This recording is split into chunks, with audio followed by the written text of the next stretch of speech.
Quand l'humanité cherche la vérité derrière les formes, elle rencontre des êtres de lumière au-delà des normes. Et la question s'élève, profonde comme un mystère. Comment savoir qu'ils sont du ciel et non de la terre? Ils sont venus avec la raison, la sagesse, la clarté, avec la logique pure, la science, la dignité. Leurs paroles apaisent, leur présence illumine. Ils portent une harmonie que nul mensonge n'abîme. Seuls les cœurs fins, sensibles, éveillés reconnaissent leur lumière, leur vérité. Et seuls les esprits obscurs, confus, égarés rejettent ce que la pureté ne peut leur révéler. Les vertus du sage ne sont reconnues que par le sage. La lumière n'est vue que par ceux qui quittent l'ombre et ses mirages. Ceux qui portent la vérité ne peuvent être confondus. Leur éclat dépasse les formes, leur essence les défend toujours. Ils sont les miroirs du ciel, les visages de la lumière. Des êtres au-delà de l'humain, mais proches en apparence familière. Leurs miracles traversent les âges, leurs traces ne s'effacent pas. Ils montrent que l'invisible agit, qu'il est présent ici-bas. Ils ne sont pas des hommes ordinaires, mais des signes incarnés, des preuves vivantes de l'unique, du Très-Haut révélé.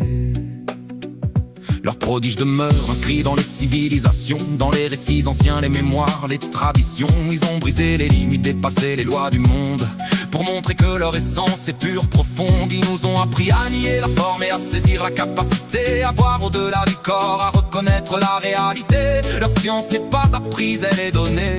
Leur sagesse n'est pas acquise, elle est révélée. Ils ne sont pas définis par la chair ni par le temps. Ils sont des ponts entre le visible et le tout-puissant. Leurs actes sont des preuves, leurs paroles des lumières. Ils élèvent les cœurs, ils dissipent les frontières.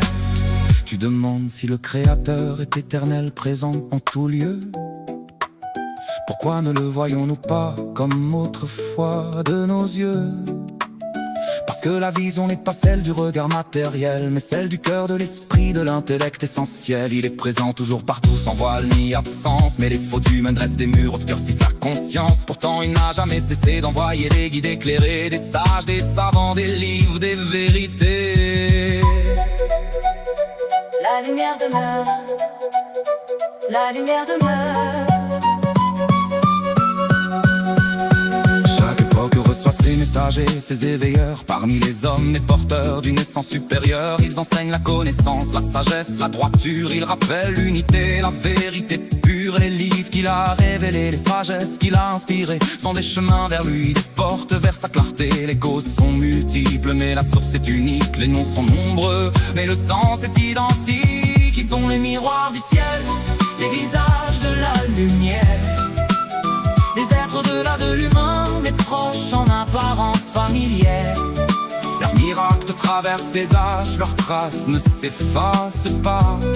Ils montrent que l'invisible agit, qu'il est présent ici-bas. Ils ne sont pas des hommes ordinaires, mais des signes incarnés, des preuves vivantes de l'unique, du Très-Haut révélé. Celui qui cherche avec sincérité, patience et volonté voit la lumière selon son degré de pureté. Chacun perçoit le divin selon son savoir, son effort. Et la vérité s'ouvre à celui qui frappe à sa porte. La vision n'est pas dans les yeux mais dans l'âme éclairée. Et l'unique se révèle à celui qui est prêt à le rencontrer. Ainsi les guides demeurent, ainsi la lumière se transmet. Et celui qui cherche vraiment finit toujours par le connaître.